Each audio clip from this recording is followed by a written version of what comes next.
could put your questions by using the chat, and we will have time to answer your questions and to have a nice discussion after our presentations and after the experience that we would like to share with you. And we will start with Danielle Cloutier, that will take us for a journey on Define project, and how this community could really promote this knowledge sharing, new ideas and collaboration, this collaborative network and business, which is really, really important to make our lives more competitive.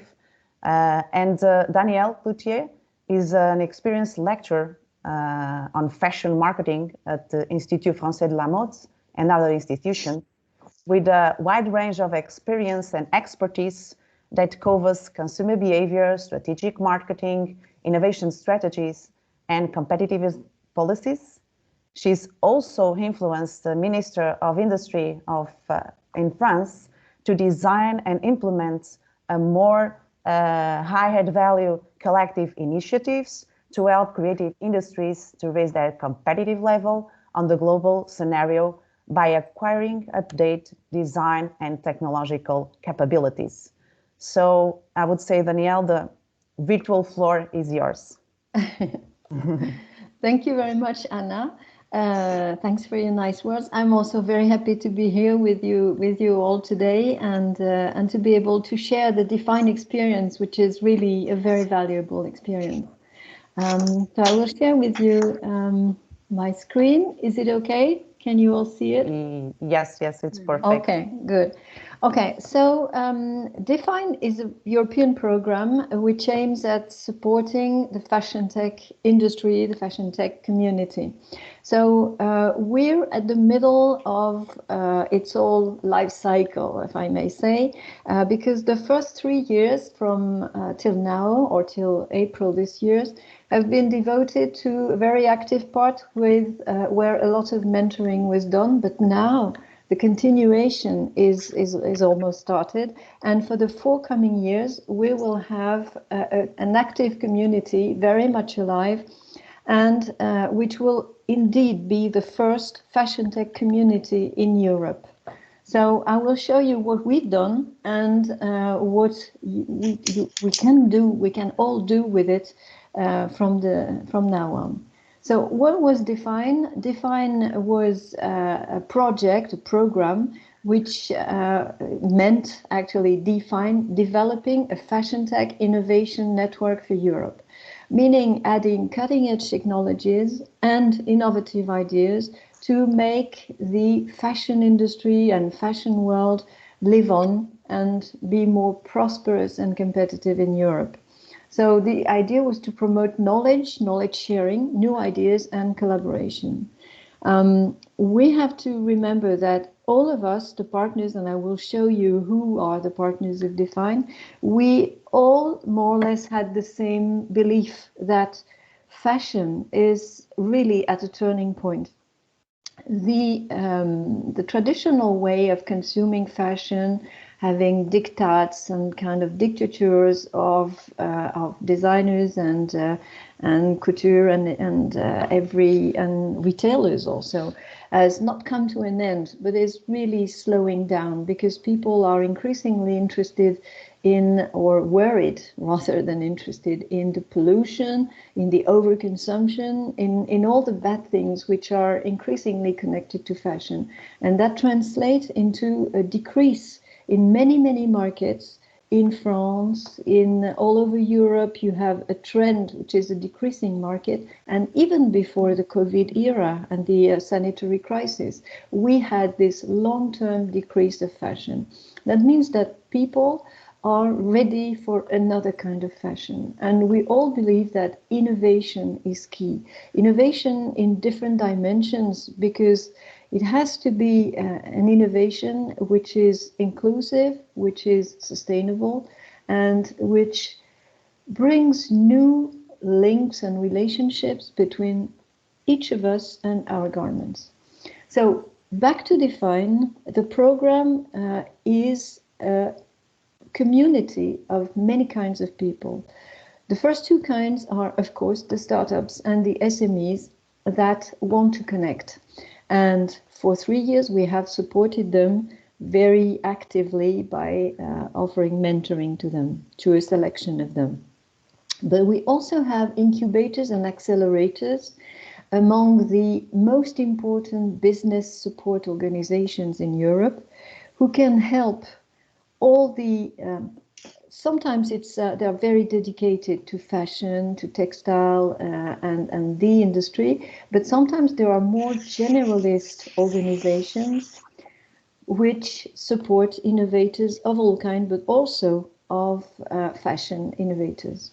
And which was extremely innovative in the Define program was that we took care also of having the money guys in the network. And we have a large part of the work we've done and we're still doing, which is connecting investors and financiers to this community, bringing SMEs and startups in touch with investors and financiers. And that is really key because, as you know, money is really the what we call in French the nerve of the war. So COSME was the framework program that supported Define. The program started in 2018 and it will finish as the funding from the community, from the European community will be over in June this year. But the platform and community will go on, as I wrote, at least for 4 more years, and presumably longer, because there is a real need for this. Who are the partners? Who were the partners of the Define program and who are the partners of the continuation of the program now? All of us are remaining on board. We have fashion and design schools or institutions like the Politecnico in Milan with its Fondazione. We have the IFM, which I belong to, Institut Français de la Mode in France, in Paris, and we have the London College of Fashion. And we have, among those business support organizations I was mentioning, we have 3 incubators or research centers, one in Sweden, in Borås, which is called INC, one which is in Burgos, CEIB, and Zurich in Cyprus. We also have specialist networks, the one you absolutely know, I'm sure, which is Euratex, which is the Federation of Textile and Clothing Federations in Europe. We also have EBN, which is not a very much fashion-oriented network, but includes fashion focuses, which is the European Business and Innovation Centers Network, which is very much concerned about the digital transformation and all the tech innovation. So we heavily rely on them for the connections with the technological solution providers and that kind of people. And Media Deals is the one who links us to the money world because it's a network of investors, Media Deals, which is a non-profit organization in itself, I would say, but which is very much concerned with the creative industries at large, the cultural industries, but also coming into the fashion world. And this is very interesting because now we have a whole network of financiers which are connected to the Define program and the Define community. In 3 words, we can say that the basic of the Define program was to share knowledge, to share contacts. It was to connect people, and it was also to innovate, because innovation is key for the future of the industry. What we have done, and afterwards I'll come to what we'll do, we have done a lot of networking events to inform the community of the existence of the Define program and the services that we could bring to the startups and the innovative SMEs that were interested in getting support. So networking events were info days. We had one in Portugal, I think it was 2 years ago. It was in the world of before in Porto. We had also boot camps. I think we had eight info days and 4 boot camps, which were attended by a lot of startups and SMEs. We had, in those events, we had training activities. I think someone has the microphone open, so if it could be muted, that would be better for the sound. Thanks. And knowledge sharing. And in these boot camps, we had also one-to-one sessions, which were extremely helpful because it was a kind of pre-mentoring. And in all of them, startups could get in touch with at least 2 or 3 mentors each time, professional mentors, for free, of course. Everything is free for the participating SMEs and startups. But that was already a very strong help to have their projects more refined and in tune with what we could do.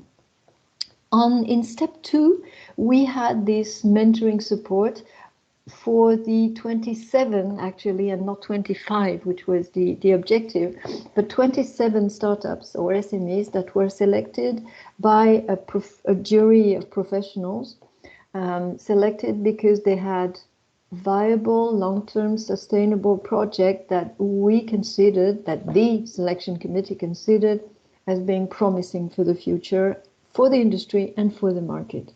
So these 27 startups, they received an 8 months mentoring support with very different inputs from very different techniques and everything. It was really a tailored mentoring program with all of us, all our, I think we were 11, the 11 members of the consortium working together to give bits of here and there as soon as it was needed by the startup.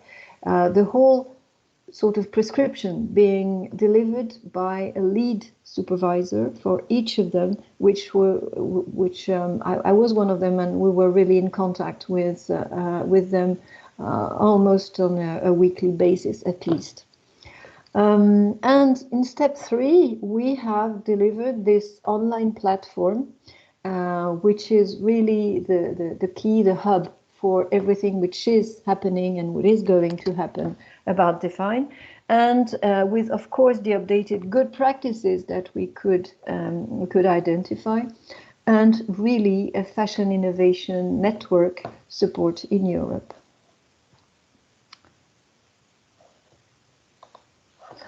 So the mentoring program, just a word about it, because you can see the 27 businesses that were helped. Some of them, half of them, are currently still being helped and supported.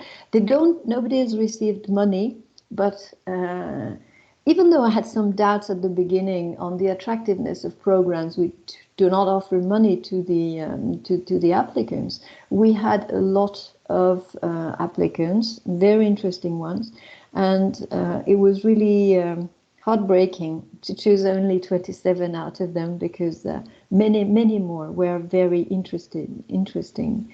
And what is important is that they are in the community now, and they are really a resource with a lot of innovative spirit and great ideas. So you can see the variety of the project. It's really extremely diverse. It can go from connected garments to inclusive apparel, to sustainable clothing, to innovative retail services, etc. For example, if I just have 1 minute to go into one or two, I'm the lead supervisor myself for one project, which is a startup delivering, it's the one called Juliette et Louis. Can't find it, but it must be somewhere. Yes, it's here. They are the project founders. They are designing and delivering via a community garments which are designed for hospital-ridden teens, with the proper design, something which is not which doesn't make them ashamed of what they are, but which is very, very efficient when you have to get an injection or you have to get a special treatment and so on. Another one is Freisign. Where is Freisign? Well, anyway, they are designing absolutely natural outerwear, which is quite a challenge because it's very difficult to have garments which can go outside, which can support the rain and protect you without having any plastic in it, one way or another. So this is another very interesting project. And we have another one, which is a French project, which is Genius Objects, which is, it started as a garment-oriented project, but actually with the supervising and the mentoring, they reorientated themselves towards a pouch with a zip, which is a connector, and which is a tool to monitor the time on electronic devices that your kids or even your spouse is spending. So this is something which is really for the dedicated to bring peace into the families. So what is very much alive now for 4 more years, and which is at your disposal, it's a great community platform. The business support organizations, which I mentioned, has been shown as a map. And if you click on the map, you can see what is the closest organization for you to join and to get what kind of services and so on. It concerns Europe only. You have also, of course, the platform itself, define-network.eu. You have the community directory, which is really the most important thing, I would say. It's all the people which are interested in or involved in or engaged in this fashion tech industry and who want to get in touch with all the others and share things. We have a matchmaking service, of course, because you can reach any of them in the community and any of the BSOs when you surf on the platform. We will also announce news and initiatives. We'll go on doing that. And we'll have also the fashion tech events, which will be relayed on the platform. The community resources are important. What are the community resources? It's really all the recordings and all the videos and the talks, the master classes, the reports, which has been produced during the 3 first years of the program, and which are available to you in an edited format. It's really key to get information and knowledge about many things. In the immediate future, we have 2 major online events which are upcoming. We have the EBN Congress. You remember EBN, European Business Network, is the network which connects us to the digital world. And they have a lot of members. They have I don't remember, I think they have 140 members, which are organizations, not individuals. And their congress is about a sustainable ecosystem for the fashion tech industry. It will take place on the 29th of April this year. And it will really, you're really welcome to attend this panel. If you are an individual, a startup, or if you are a business support organization, there will be talks, panels, showcase videos, and opportunities for B2B matching. The topics will be to explore the innovation entrepreneurship landscape of fashion tech with trends of the sector, the idea of sustainability in the fashion tech network to get to a real European Green Deal, insights on the mentoring practices, and of course the meetings with incubators, innovators, etc., and discuss with potential collaboration people for you. The second event is the Define itself final showcasing event. It will take place during a whole week some hours every day. And we will have, of course, presentations of the 27 projects, what they have achieved, if the how it changes a bit or much the world of fashion tech and the world of fashion itself, by watching at videos, talks, roundtable discussions, and opportunities for matchmaking again. So again, it will be a great opportunity for you to get in touch, to interact, because in those webinars, you can really interact with all the members. They're here for that, and they are very interested in getting to know you. Thank you very much for your attention, and I'll stay online if you have other questions after the end of the presentations. Okay, thank you, Danielle, for your nice presentation. And what I would like to underline in this network is that we do have this strong cocktail of entities from research, from business, but also we do have the ones that have the money to invest and to push those technologies to the market, which is really important if you want to move forward, and pretty much important if you are on the beginning, or if you are a startup and you want to go for business and to develop your innovative solutions.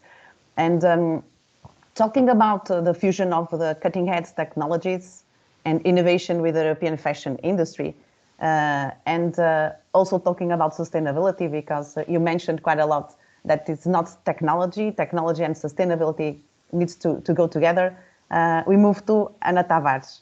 And Ana Tavares, even though she comes from the chemical engineering side, from the Faculty of Engineering of the University of Porto, and she starts her career as a researcher in Hanover. Then she joined a Portuguese textile company, TEX, in 2015. And by that time, she was pretty much dedicated with sustainability, sustainable processes, and she was the head of the sustainable department in this company dedicated to and very specialized in dyeing and finishing processes. She was focused on the innovation, on products, on services, and I would say on value chain and new value chains, pursuing certification and traceability. And in 2017, she also joins the Portuguese Textile Cluster as coordinator of the special interest group dedicated to this sustainable and circular economy business, the Green Textile Club Special Interest Group. And she moves to a more technological company, and she is the head of communication and partnerships at SmartTex, which is a company that is providing technology to textile industry with the aim to reduce the textile waste in knitting sector almost close to 0%. And I would say with a strong background and passion on sustainability, she moves from textile dyeing and finishing processes to technology side of the business, but always focusing on a more sustainable world. I would start Anna's presentation by saying it's not about recycle or reuse, it's about avoid textile waste. And with that, I will move the word to Ana Tavares. So Ana, the floor is yours. Yeah, can you hear me? Yes, perfectly. Okay, can you see my screen? Yes, if you can put it in a full presentation. Yes. It's perfect. Okay, thank you. Okay, so thank you, Anna, for the nice introduction. So as you said, I'm here representing SmartTex, and SmartTex is a technological company providing technology to the textile industry. This is one of the main challenges that we face every day. So bringing technology to the fashion side, especially to the textile companies working for this world of fashion. So all of us working in the textile industry know that many issues are addressed every day to our operations and productions. Some of them are the lack of quality and the lack of traceability and transparency along to the supply chain, which is very global worldwide. So these kind of problems might be solved, and our aim at SmartTex was exactly to develop a solution that could solve as many of these issues as we could, focusing on the main one, which is the textile waste that is produced every day just by the knitting sector, which is just a niche inside of the textiles world. So I'm not sure if you have an idea, but more than 500,000 circular knitting machines are working every day around the world. Some of them producing around 300 or 400 kilos of fabric every day. So huge numbers are being discussed here.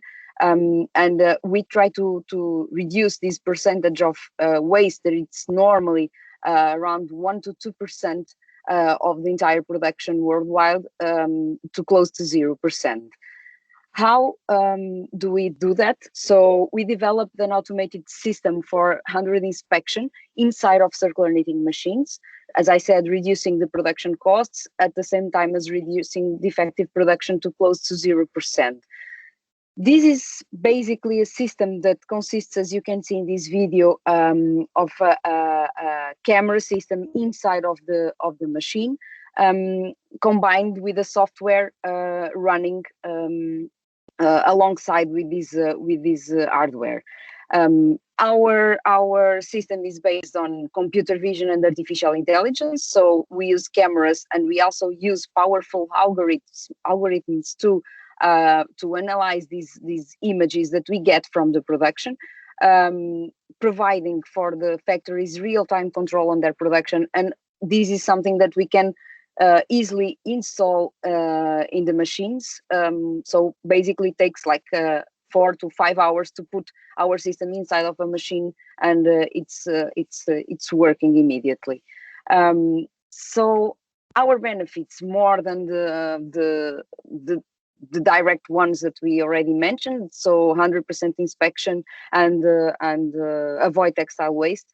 This brings also some other characteristics, like the full traceability, because with our system you are able to get the digital maps of your entire production. So as soon as we put the cameras inside of the machine, we are able to provide to our customers a digital version of their fabrics, which we call a roll map, where we address all the defects that have been found by our cameras in that roll. This is something that they can share also with their clients, or even to solve some issues with the suppliers, with the dyeing house or the finishing house, when some defects are appearing, but they are coming from the knitting stage, for example.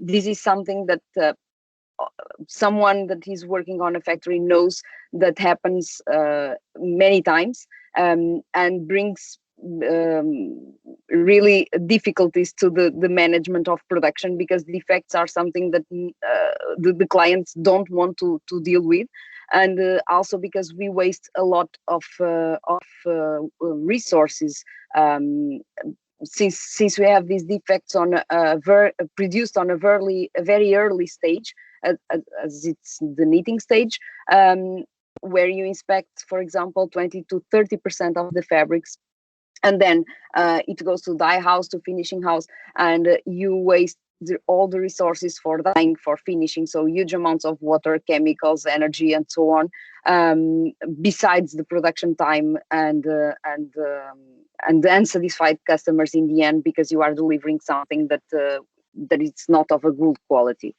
So we are able to detect, and this is one of the main assets of our company.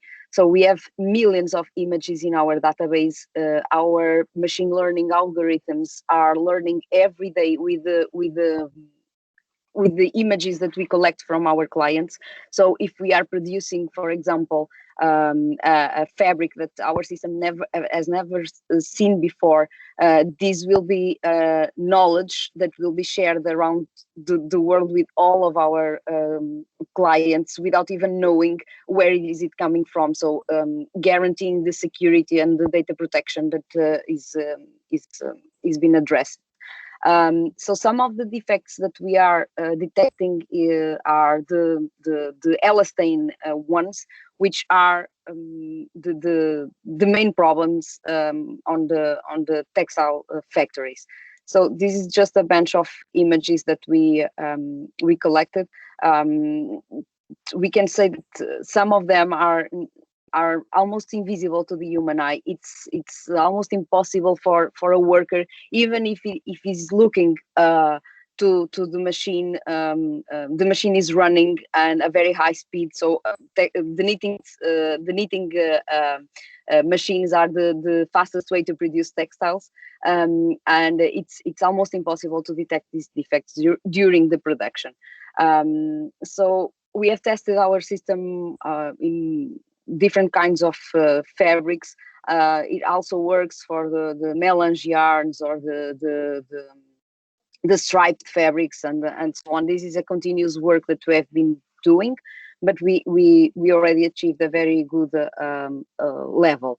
So, but since the beginning of the first industrial installations, we were able to see that within a case study that we have performed in a factory here in Portugal, we could see that in terms of savings, we could avoid direct savings. So we could avoid almost 150 kilos of fabric, waste fabric, on each machine, as well as 22 hours of production and almost €1,000 of costs every month on each machine. These are costs, as I said at the beginning, that sometimes are hidden because you don't know that they are there until the end of the production. And sometimes when we talk to factories, this is our main barrier. So because no one wants to say that the production is defective, but then when we pilot, so when we install the first machine after 1 month, we are able to see that this is very much true, and is a problem that has to be solved if we want to continue to work as sustainably as possible. So how did we do that? So this company started because one of our founders was working in textiles before he went to college, and he was inspecting fabrics actually, and he could see that there was this hidden problem that nobody was talking about, and the costs just were there, being addressed, sometimes to knitting factories, sometimes to dyeing houses, sometimes to clients, sometimes to somebody, but no one was really interested in solving it. And then he decided with some colleagues still during college to start working on a system that could solve this problem. He found 2 more guys that would like to join him, and after some time they got the idea how to do this. They just went out of college. They had other jobs not related to textiles at all, but they always continued to work on this idea, and when it got quite serious, they decided to apply for an incubator in China, the biggest one, which is X, that you could see over here.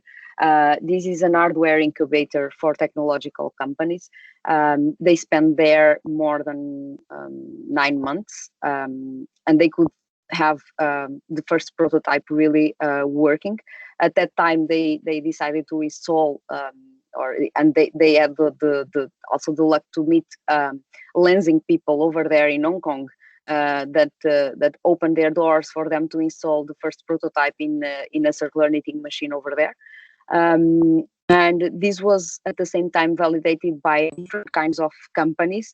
One of them was Li and Feng, which is working worldwide. And this made possible our way to San Francisco, which is the cliche for for tech companies to get funds. Over there in San Francisco, our CEO was able to get funds from different private investors, and this happened in the end of 2019. So we could raise at the first seed round of funding $2.6 million. And there, then he came back to Portugal and decided to set our main operations here. So we work nowadays in San Francisco, Porto, and Shenzhen. We have people over there as well. And so our investors are mainly private companies from America.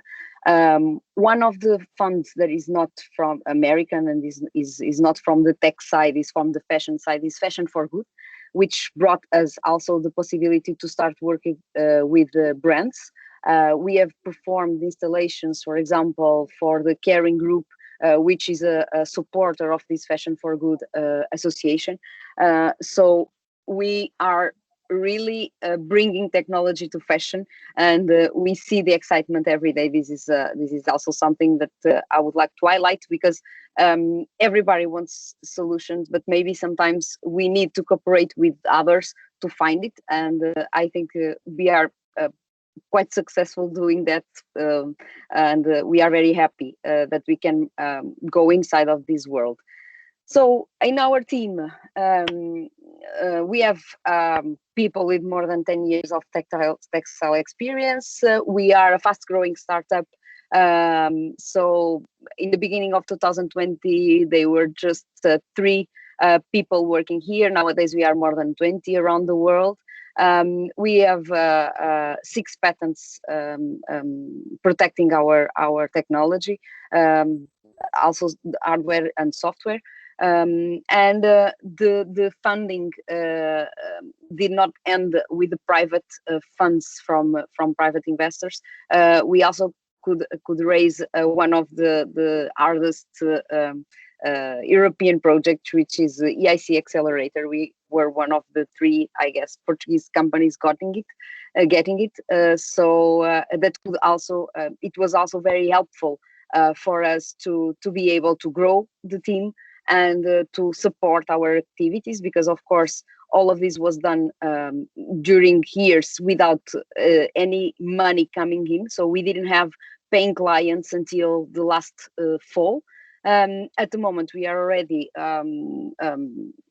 selling to Portugal, Italy, and Turkey, and also starting negotiations with Bangladesh, Brazil, and some other related countries. So this is our team. As I said, our main operations are still based in Portugal. We believe that we will keep like that for some time, and we see that this made in Europe technology can address and can solve one of the biggest problems worldwide in the textile industry.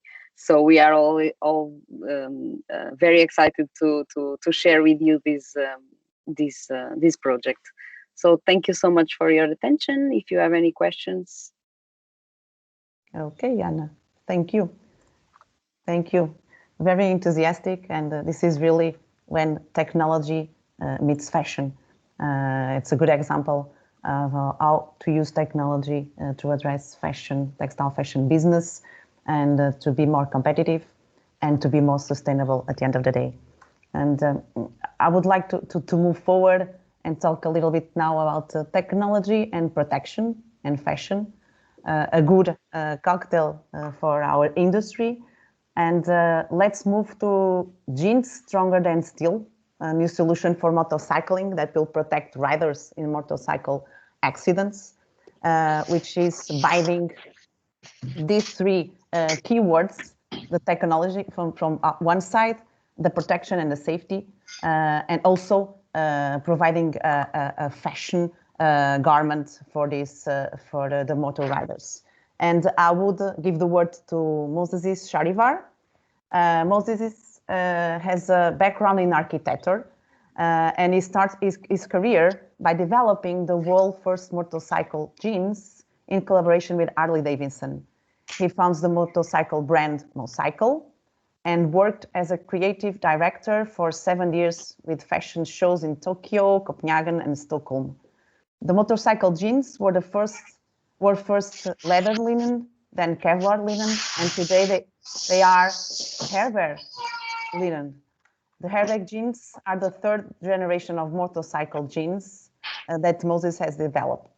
Apart from that, he was won several awards, and he also is a fashion designer and works as a filmmaker.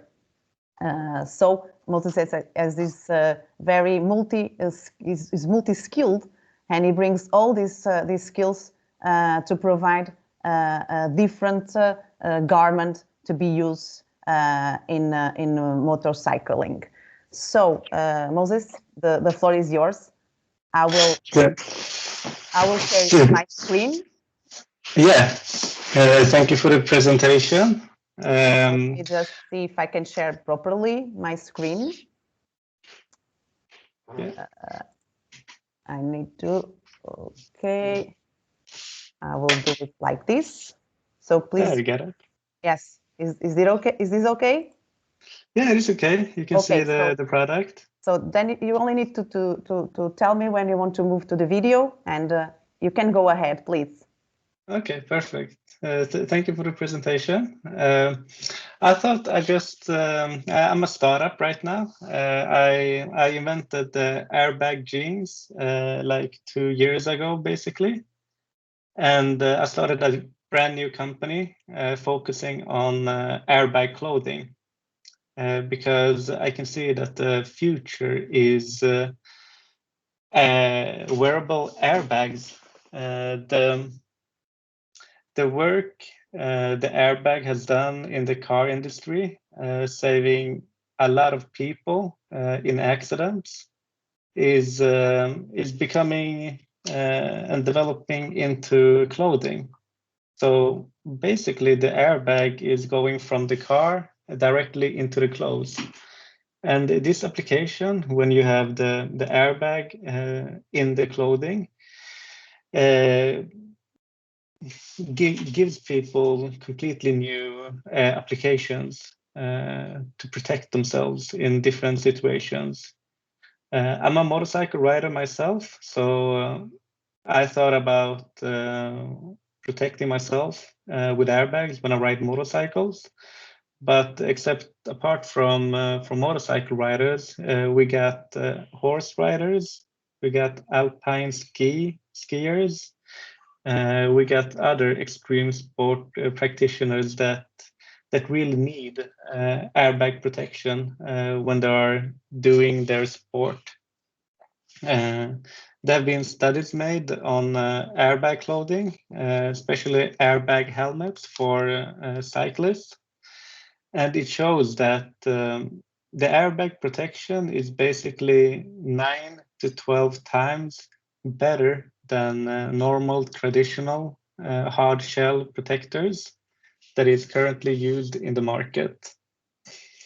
So I'm gonna just tell you guys my story, how I started and where I'm at right now, so you can just see the journey I've been through.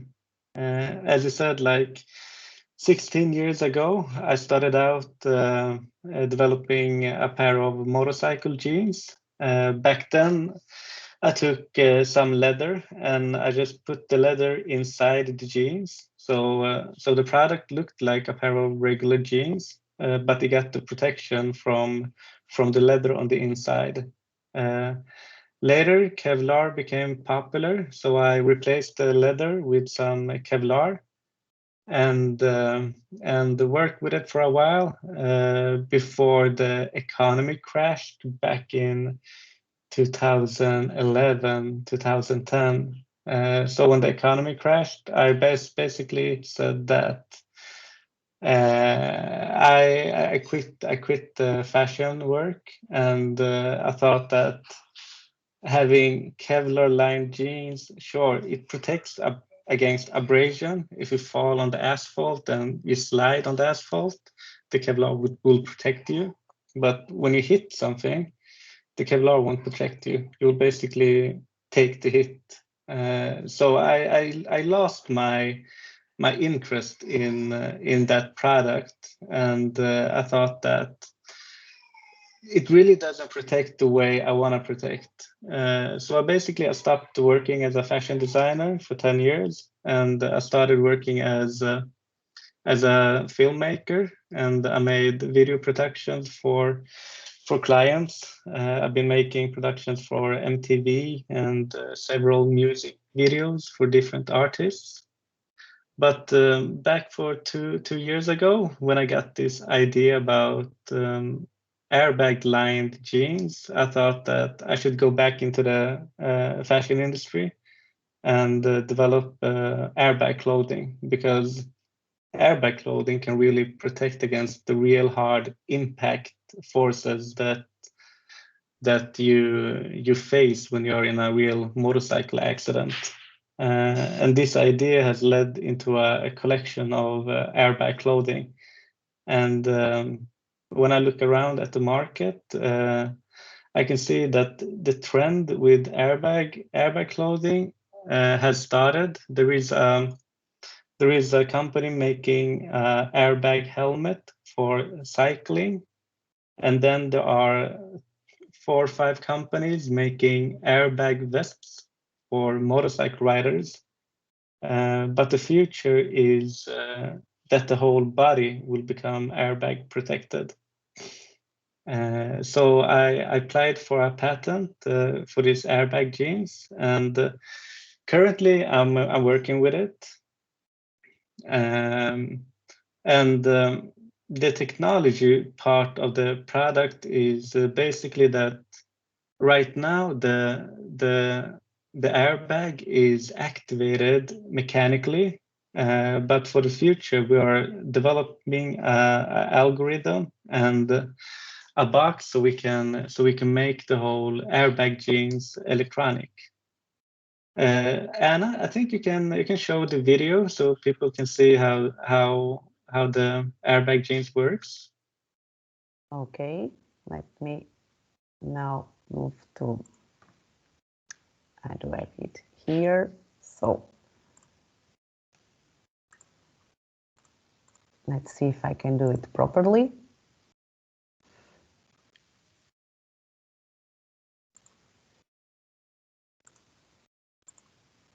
Can you see it? Yes, I can see it. Yes. There you can see the airbag under the jeans. There you can see the mechanical activation. It's basically a strap you connect to the bike. So if you get separated from the bike, the airbag will inflate.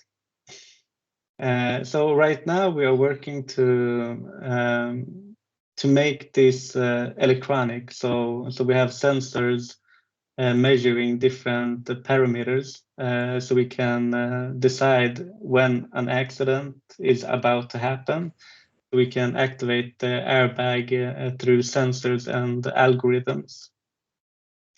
The way I'm working with technology and fashion is not just when it comes to the product, to incorporate electronics into the garment, but also in the way I sell and market the product. Because today we have so many opportunities when it comes to the internet and how we can market and sell the product.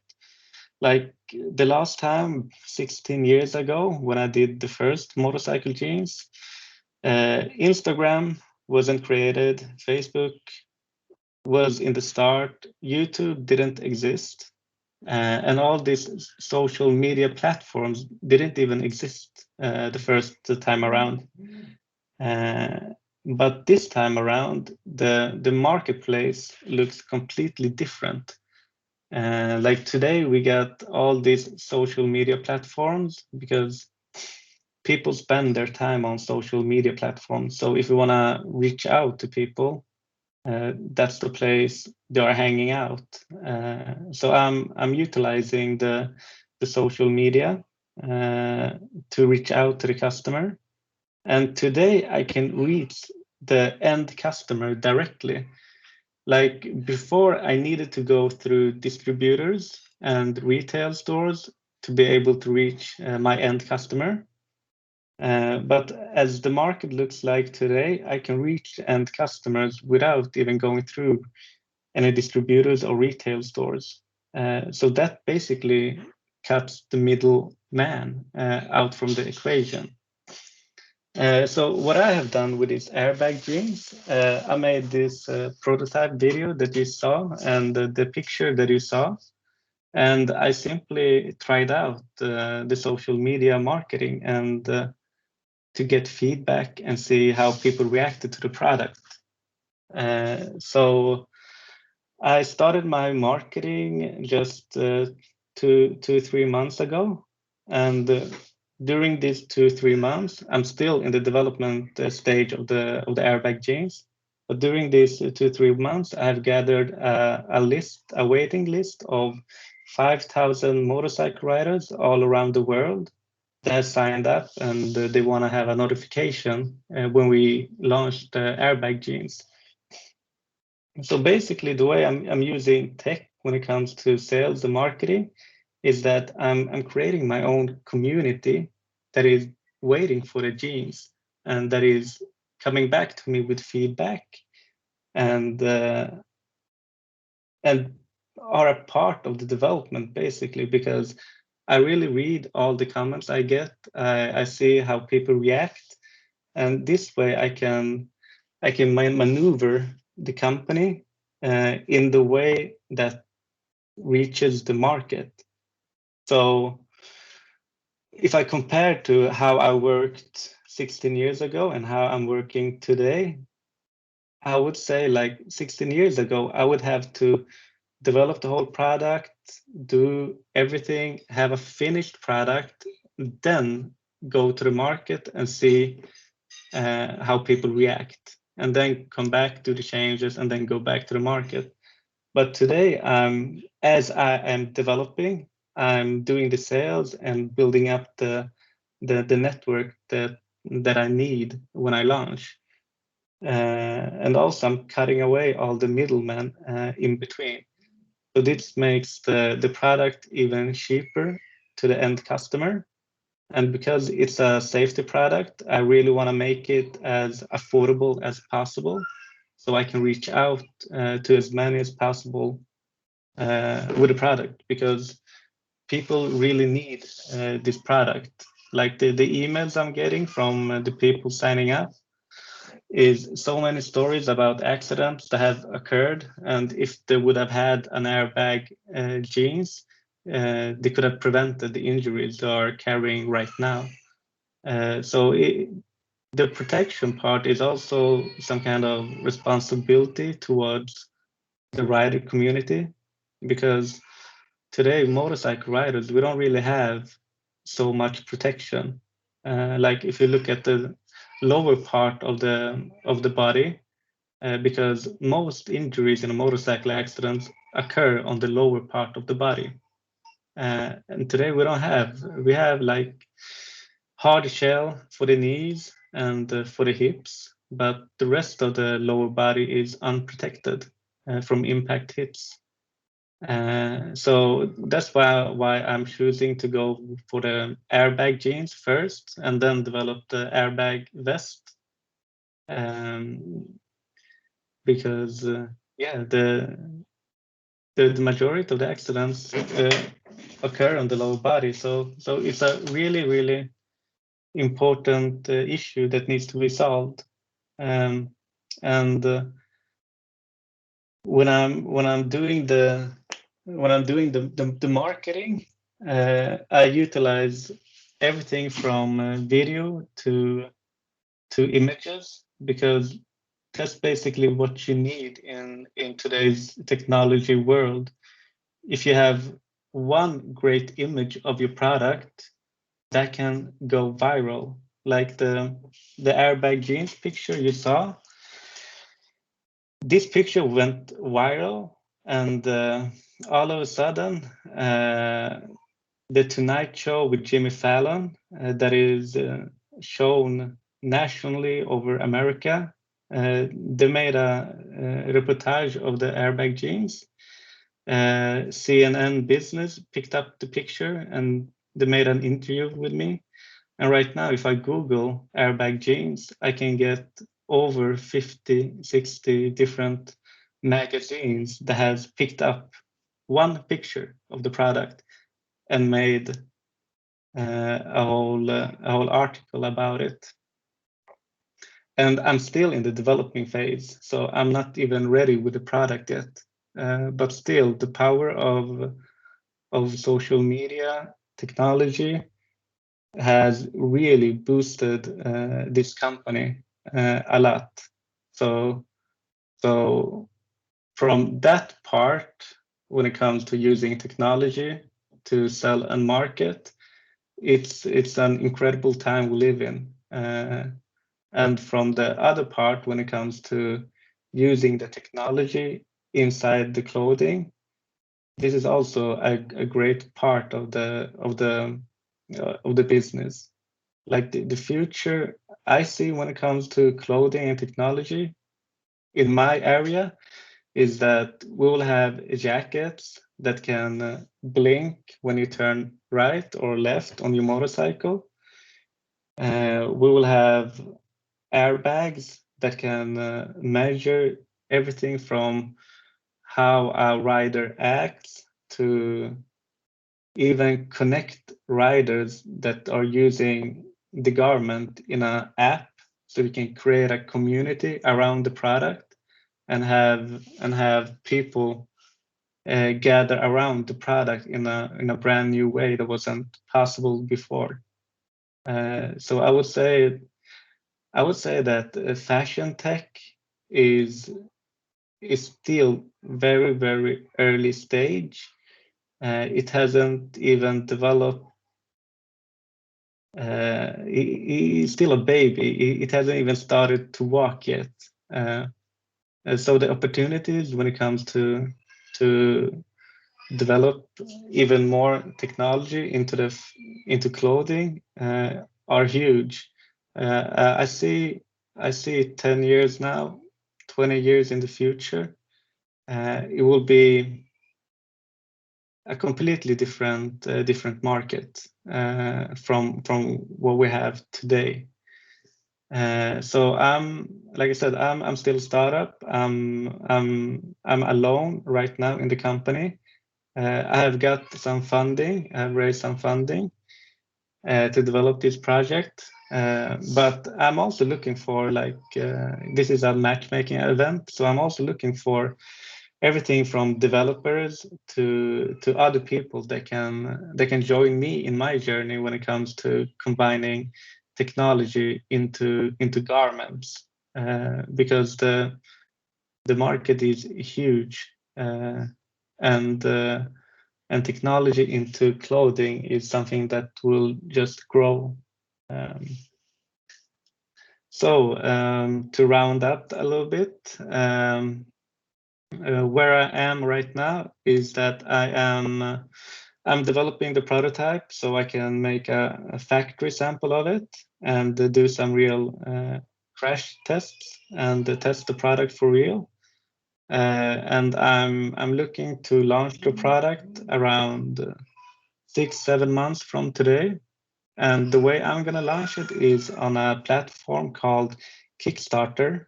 It's basically a crowdfunding platform where people can gather around. If they like the product, they can pre-order it, and then they will have a discount if they pre-order it. And then they will wait a couple of months and to get the product delivered. Working like this is a new way of working also, and this allows me to take pre-orders directly from the end customers. So basically the pre-orders are paid when they do the pre-ordering. So I will have funding to create the production. So the whole concept is that everything, the end customer finances the product itself. So 16 years ago, I needed to go to the bank and take money so I can do the production, deliver, get paid, and so on. But today, I don't even need the bank anymore. I can just use the end customers to finance the production. So this whole technology thing is basically affecting the whole company, not only the product itself, but the sales and everything around it. And I don't see that this will stop anytime soon. I just see that these kind of way of working will just grow even more in the future. If you guys have any questions, please write some comments and I can answer some questions. Okay, thank you, Moses. Thank you. Yes, thank you. So I will invite the other speakers to open the cameras and the mics. And yes, for you, yes, I really do have a question that Danielle Cloutier addressed using the chat, that it has to do if you consider to use crowdfunding to the early stages of this journey. Mm. It will come later, apparently.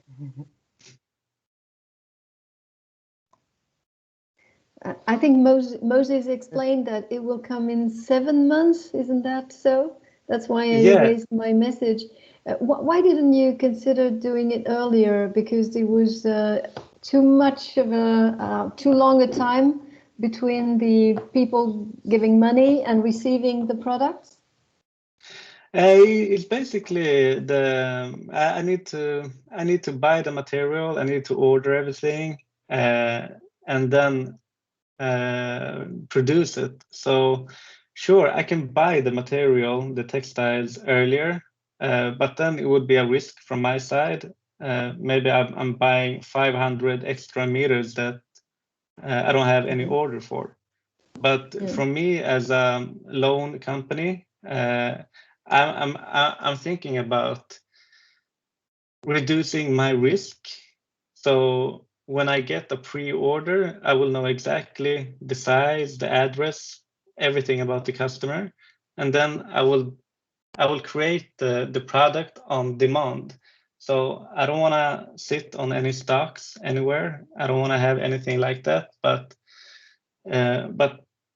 yeah, reduce everything and make it as simple as possible. And this way of selling, I'm thinking of continue this way of selling and not even have this traditional web shop where you can buy and get ordered. Yeah. I'm thinking of just doing pre-orders. Yeah. And yeah. Yeah, but I just have a question also, if I may, Anna, on the fashion content. Do you have only one design, or do you have one for women, one for men, something which is maybe slimmer, or I don't know, different colors, or do you have only one design? I will have the airbag module inside the jeans. It will basically be one module. And I will do 2-3 sizes of that one. But then outside the jeans will be different. It will be different shape of the jeans, will be different colors of the jeans. It will be washed, it will be raw. So it will basically be a collection. Some models adapted for women, some models for men. So today, I see that I can start out with a collection of, I don't know, 10 pieces. But for the future, I could see a collection of 30 pieces without a problem. Okay, thank you. Yeah. That's fantastic. Yeah, I can move forward with some thoughts, because actually you, Moses, you had a new dimension to this story, which is the engagement and the power of the social media. I really believe that the engagement it's also in define network, because we need to engage, to connect, and to bring all the people to the scenario. And this brings to me a question to Danielle, that is, what is missing on define network? Is the brands? For instance, from one side, we have brands that can push also this community to a more competitive scenario, that can make those startups and these new solutions go to the market, because they can play a good push on that sense. I wouldn't say that the brands are missing, because many of the startups, they are brands themselves, emerging brands. They don't have a lot of awareness, but basically a lot of them, most of them, are young guys, and they are a little bit like Moses. They are very well connected. They are totally familiar with the platforms and the video systems and the social networks of all kinds, so they can really play with it, and they don't really need this kind of intermediaries that Moses can do without. It's a bit the same for them. So most of them, they go direct to sell on the internet.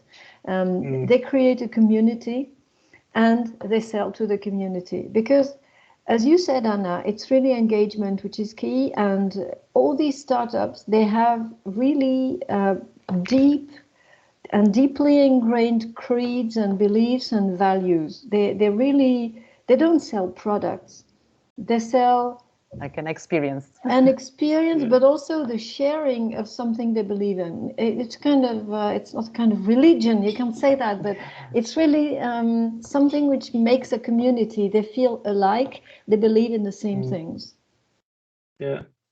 The community building is so important. Like the way I've used my community is, first I used it to get feedback on the product. And I've noticed the more feedback I get, the more people wanted to buy the product. And then I started to get around a waiting list of people interested in the product. And then I continued building this waiting list until I had, like, today I have 5,000 people on the waiting list. And I used these 5,000 people, and I went to investors and said, hey, look, I got 5,000 people waiting on this product. Will you guys invest? Yeah. It's your marketing shot. Yeah. Can I say something? Yes, of course. And I also would like to address you a question. Yeah. Okay. So go ahead, Anna. Go ahead. Just to answer to Danielle, I think I agree with you that nowadays you can do it without intermediaries. But I think it really depends on which sector are you working on, because and with sector I mean B2C or B2B, because if you are talking about B2C, it's quite easier to reach your target, which is the end consumer. When you are talking about technologies that will be applied B2B, you need the big players on the market to reach your target. Otherwise, it's very difficult to penetrate. Yeah, the way you will reach B2B is through LinkedIn. All the big players in the textile industry are on LinkedIn. So yes. I would say that would be your social media platform where you guys should be active. Yes, and we use it, but you have an end product to sell to the consumer. We don't. We have a technology for the factories. The end consumer at this point will never know that we even exist as a consumer. I'm not sure if I'm making understand myself, but I guess for us, the influence of the brands on the market, and when I say brands, are brands that have huge amounts of productions, are indeed important on our networks. So I believe that you have to build your network considering where your business is.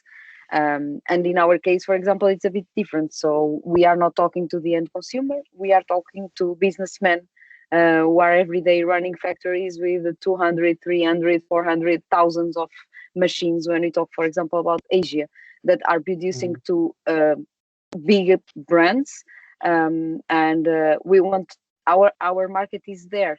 So we somehow need them to believe that doing responsible production is possible, and the end consumer is not at the moment inside of these or aware of these kind of technologies. If I may ask a question to you, Anna. Yes. Do you sell to only the knitters, or do you sell also to the brands who maybe put the machines or the device in the knitting factories, and also maybe check the supplies that they receive from their knitters inside their inventory houses or whatever? Yeah, so we sell to the knitters. So the knitters are our clients, but the work that we have been doing with brands is pushing the supply chain to listen to us, because sometimes it's even difficult to get people to listen to you and to have time for a meeting to listen about your solution. And brands here can play a big role, because we had this experience so in Portugal already, and in Italy as well, and now in Turkey even more, because the brands has a huge power on their suppliers. So if they are introducing SmartTeX as an important technology, the factories will for sure have time to listen to us. This is how we work with brands. Brands, when I mean brands, I mean bigger brands. So this is something that. So we have also a pitch for the brands to explain to them what we are doing and how we can address this technology on their supply chain, to help them to have more responsible production, more traceability in their supply chain, more digitization, more sustainability. This is the role of the brands here. And then, are you still facing some lack of digital literacy in our sector? It's difficult for people for one side, to understand what the technology is, and from other side, to uptake the technology easily without looking as does this will do effective work for me? Does the inspection will be 100% correctly, or are you still need to provide them information, or at least to provide them some prototypes for them to test and to run their machines, and then at the end compare and okay, this is really, really good for me to move forward, to be more competitive, and to avoid textile waste and so on and so far. Yeah. So at this point, so we have installed more than 50 devices around these three countries, Portugal, Italy, and Turkey.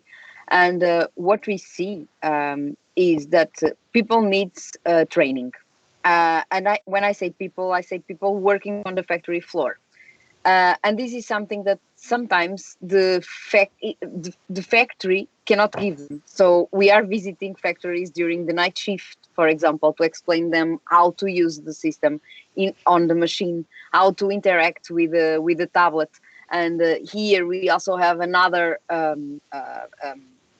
topic to address, which is the user experience, because if you have to click to click 2 times is already a problem. So you have to make it as simple as possible. So we have a very complex technology, because it is complex. Our software is very, very complex. So on the algorithm side, and you need to make it very simple for them to use it. And if they are not able to use it, our business is not happening, because the workers in the factory are the ones that will give the feedback of their usage of the system to their production managers, to the owners of the factories, and in the end to the brands as well. So this is like a chain, and we have to be there on each step. We don't have only business meetings. We also go to the factories during the shifts to work with people over there. So yes, we face this. So you are providing technology, training, and then yes, okay. at this point, yes. About the trials or the trial periods. So we are not doing it pilots, like free pilots anymore. We did it before to start the technology, but at this point we realized that the ones that really believe that the business will continue in a different way, and that the innovation and digitization is a way, is the only way, because it will be. For us, it's quite easy to see it. We are targeting these people, and they are not asking for free trials. They ask for a trial period, yes, but they are also wanting to commit. So they pay for at least a part of the system. We install there, and we give them some kind of risk-free money. So if you don't see the system working, then we take back and we give your money back. But we are not doing it for free because we realize we should not do it, because when you do this, you are really saying that this technology is not working, and the factory is not committing to us. So this is something that we are not doing anymore. Free pilots. Okay, again, it's engagement. Yes, engagement. Yes. Okay. Yes. And you can see this at the very beginning, when asking one or two questions to the clients. You see what kind of people you are dealing with. Danielle, yeah. If I may ask, Anna, do you sell by subscription, or is it a monthly payment, something like that, or do they buy the device? Well, our business model is so hardware and software. Hardware is one time, payments is that, and then the software, yes, it's a monthly fee. So for each system that we install in the factory. At this point, we realized that this could be, in some countries, that this could be strange, because people is not really used to this, and we decided to start with also with packages. Let's say, if you buy this technology for 3 years, this is the amount that you have to pay, and after these 3 years the system is still working. And if you want to continue with the licenses, you will get all the updates, all the software properties. If not, the system still works, the hardware part still works, still intervenes on the machine, stopping it when a defect is being produced. But the analysis and the KPIs and all of that statistics that we are providing with the software will not be available anymore. But this is something that the client can decide afterwards. Okay, thanks. Let me just ask a last question to Moses, because you mentioned that you are alone in this business, so you really need to build your network, because you do have the end user needs, because you are a motorcycle rider, so you do know what is needed, and you do have your community that could give you some feedback. You are using this social media and these new ways of doing business, but still we need the ones that could help on providing technology, on building the garment, and so on and so forth. How do you see these networks, such as Define and other ones that you already know, as representing a good push for you to go and to find the right partners to move forward on implementing your solutions? Yeah, I would say matchmaking. Like, if there is a company out there making, I don't know, whatever, like heated electronics that can heat up garments or ventilate garments, or everything from having lights to whatever that can be implemented in the garments. That would be really interesting for me to hook up with, because I have a lot of ideas, and I'm not into the tech as much as into the design. I'm more into the design, and ideas, but the way I want to work is that I want to work as a collaborative. Like, I don't need so many people employed in my company. I want to work outsourced. Like, I want to have a company especially developing software and algorithms. I want to have a company especially developing electronic modules and incorporate their work into my work and make some kind of collaboration out of it.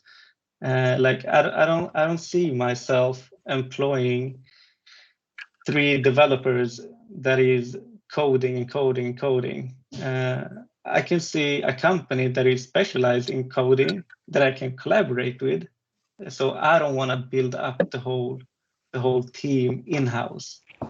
You want to build an ecosystem and a collaborative network where you can pick this and that in different partners and build a solution, and you will be the designer and the product developer. Exactly. Part of the equation, yeah. Yeah, it's basically the same way I work with the manufacturers. Like, I find a jeans manufacturer that do the jeans. I found an airbag manufacturer that do the airbag. I found a textile manufacturer that do the textile. I don't do all this in-house, and I go out and find the partners I need to make this happen. And this is the future I see. And the core of the whole thing is basically the design and the concept and the brand, especially the marketing and the community, because it's the community that will buy the product. And this is the way, like. And how do you deal with the ownership? You have the ownership of the solution at the end. It depends. If I finance the development, of course, I want to have ownership of the product. But if the software company wants to finance the development and create everything themselves, then I will license it from them. So it all depends who's financing the work. Okay. So yeah, but yeah. I just want to add something, because Moses, you remind me of this. In Define, what we supply to the startups is really help in IP management, how to design their IP relationship with their suppliers, with their clients, and so on, with their partners, because it's really a key issue to make sure that you're not going to be ripped off of your idea treasures and so on. So I think it's a piece of advice maybe we could give, Anna, to all the innovators. It's really take care of the IP. Yeah, it's a small big thing. Yeah. Yeah, it is. Okay. So I don't see further questions from the audience. But what I see is that we went to a really nice discussion in bringing several different points of view, different areas of knowledge, different experience, completely 2 different business models, and 2 companies that are in the completely different places in the value chain, which is, I guess, that give us to our audience food for thought, and for them to be more active and proactive in making their business, rather than they came from just a startup, rather than our more traditional companies. Because I really believe that besides innovation, we should have this entrepreneurship and the skills within our companies, even though they have 100 years at the end of the day. So thank you so much for your extraordinary sharing of experience. Thanks to our audience. And I just would like to give some notes for this afternoon session, because today in the afternoon, under this TEX4IM matchmaking, we will have a webinar dedicated to some instruments that could help you to move forward, that could give some finance to push innovative solutions to the market.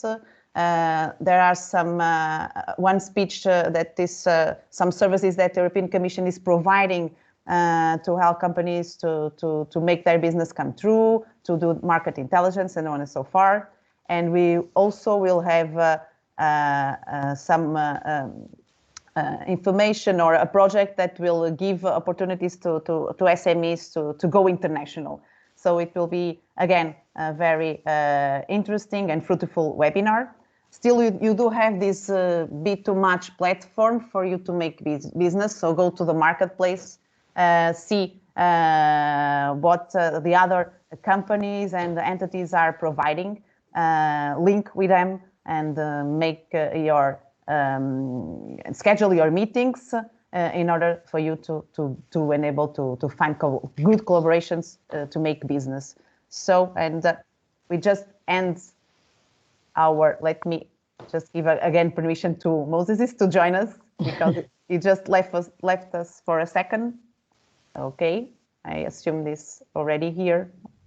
But so thank you so much, and see you in this afternoon again in this Text4IM journey and experience, and try to find good collaborations to be more competitive and to make business at the end of the day. So, okay. Bye-bye. Thank you. Thank you. Thank you. Bye. Bye-bye.